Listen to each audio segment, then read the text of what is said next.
আসসালামু আলাইকুম বন্ধুরা। হাই, আমি রেজিয়া। আমার এই ছোট্ট সংসারে তোমাদের অনেক অনেক ওয়েলকাম জানিয়ে আজকে আরও একটা নতুন ভিডিও শুরু করলাম। আশা করছি তোমরা যে যেখানে আছো ভালো আছো, সুস্থ আছো। আমরাও বেশ ভালো আছি। তো জানো তো, তোমাদের আজকে যে কথাটা বলবো তোমরা কিন্তু সবাই একটু ভালো করে শোনার অনুরোধ রইল।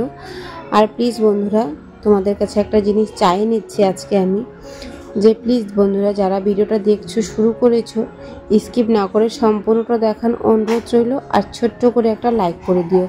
তোমাদের লাইক পেলে আমি অনেকটা মোটিভেট হই ভিডিও করার জন্য। আর ছোট্ট করে একটা কমেন্ট পেলে, তো তোমাদের কমেন্ট আর লাইকে অনেকটা আমার মোটিভেট হয় ভিডিও করার জন্য। তারপরে তো একটা কথা আছেই, তোমরা তো শেয়ার করবে না। আমি একটা ছোট্ট ইউটিউবার, মানে ইউটিউবার তো না, আর কি ইউটিউব ভিডিও বানাই বলতে পারো।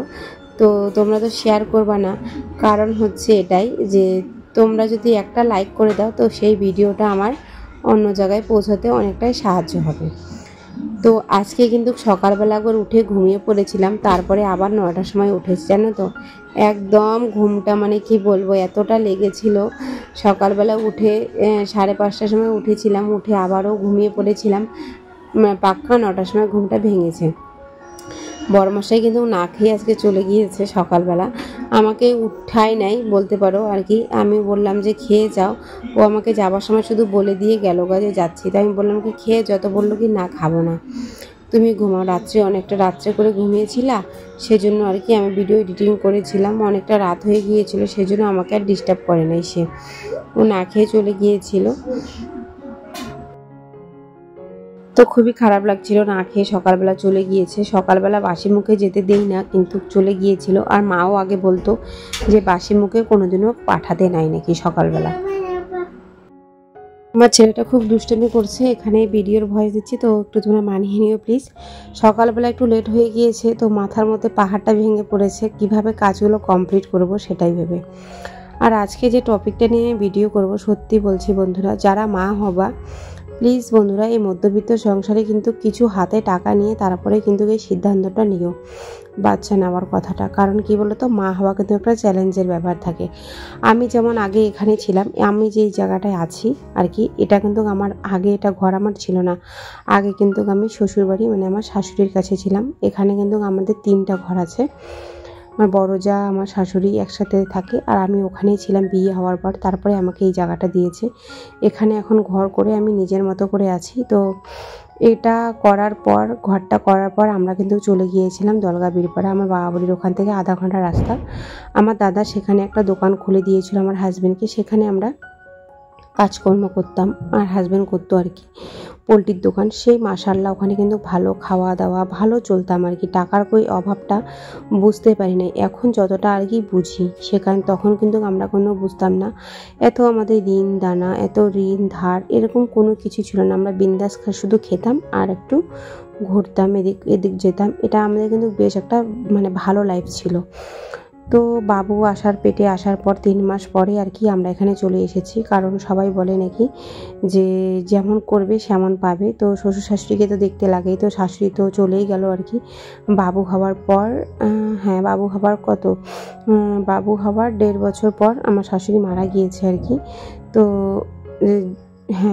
চলে গিয়েছে আর কি 1.5 বছর না, 1 বছর পর, 1 বছর পর চলে গিয়েছে না ফেরার দেশে। তো এখন আর কি শ্বশুর আছে, তো তাকে দেখছি।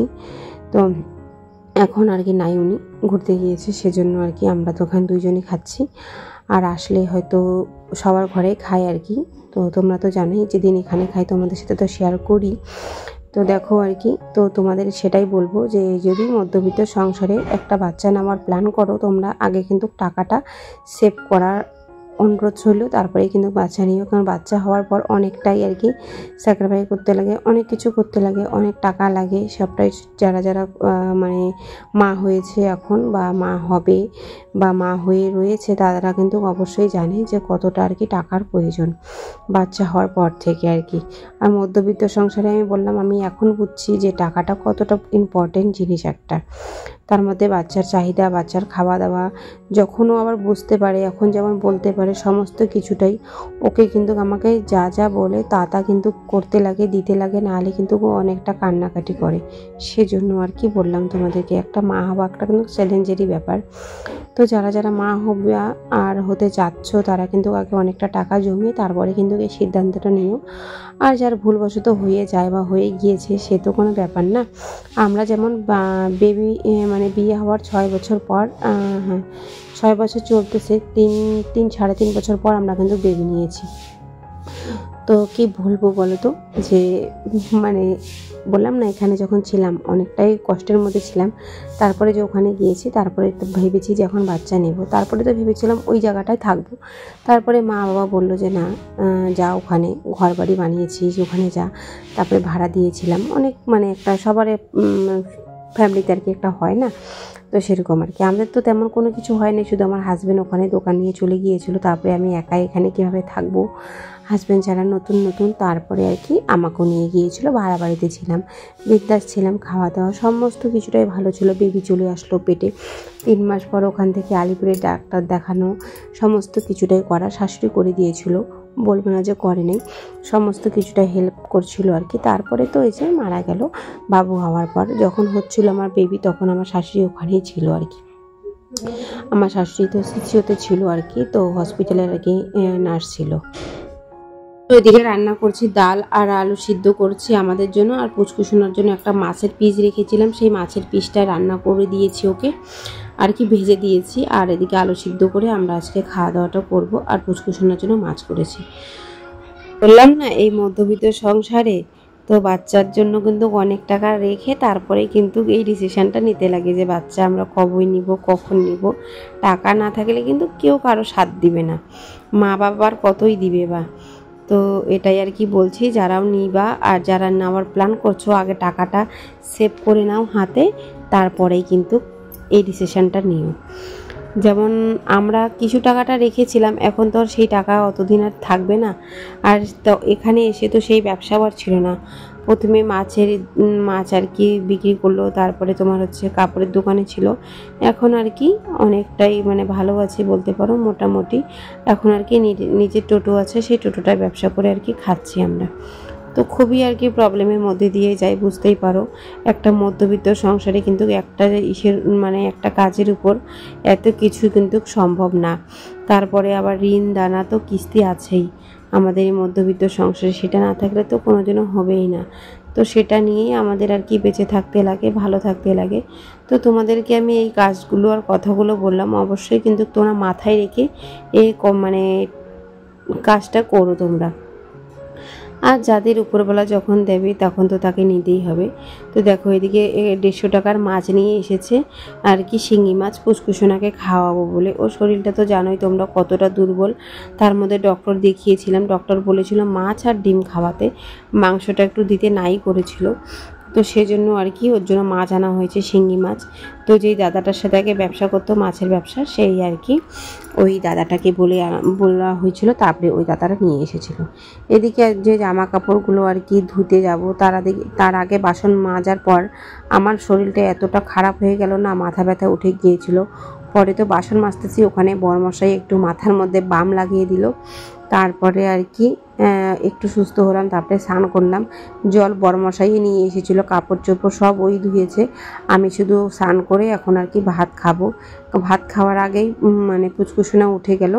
তো দেখো আমরা লেবু কেটেছি লেবু খাবো বলে, তো ও লেবু নিয়ে বসে পড়েছে। ওকে তো ভাত আর মাছ খাইয়ে দিয়েছি, এখন একটু আলু সিদ্ধ রেখেছি ওর জন্য খাইয়ে দেবো বলে। খাওয়া দাওয়া হয়ে গিয়েছিল, অনেকক্ষণ টিভি দেখছিলাম, এখন সন্ধ্যা লেগে গিয়েছে।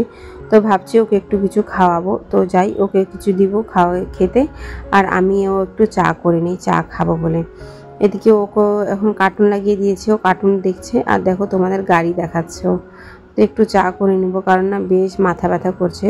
তো দুপুরবেলা একবার করেছিল মাথা ব্যথা, তারপরে তো বাম লাগিয়ে দিয়েছিল, কমছিল। এখন সন্ধ্যাবেলা আর কি, এখন রাত্রি হয়ে গিয়েছে, সন্ধ্যা না আর কি। তো এখন আর কি একটু চা করে খাবো। তার আগে ভাবলাম কি বিস্কুটের প্যাকেটটা আছে, আর বিস্কুটের বয়ামটা একদম খালি হয়ে গিয়েছিল, টোস্ট ছিল। তো এখন আর কি এগুলো ঢুকিয়ে নিই। তো জানো তো এই বিস্কুটটা পুচকুসোনা খেতে এতটা পছন্দ করছে, কি বলবো, বেশ খাচ্ছে জানো তো। ডাক্তারবাবু কিন্তু ওকে দিতে নাও করেছিল, তাও খাচ্ছে আর কি। তো খাক, খেয়ে যদি ভালো থাকে, এটাই আর কি। তো আমার ভিডিওগুলো তোমরা কে কোথা থেকে দেখছো অবশ্যই কমেন্টের মাধ্যমে জানাতে ভুলো না। আর প্লিজ বন্ধুরা পারলে একটু শেয়ার করে দিও, আর একটা লাইক করতে ভুলে গেলে একটা ছোট্ট করে লাইক করে দিও, কারণ বারবার তোমাদের বলছি। আর বাচ্চা নেওয়ার আগে অনেক টাকা জমিয়ে সেভিং করে তারপরে কিন্তু বাচ্চাটা নেওয়ার চেষ্টা করো। তো ভিডিওটা এখানেই শেষ করছি। তোমাদের কেমন লেগেছে অবশ্যই কিন্তু কমেন্টের মাধ্যমে জানাতে ভুলো না।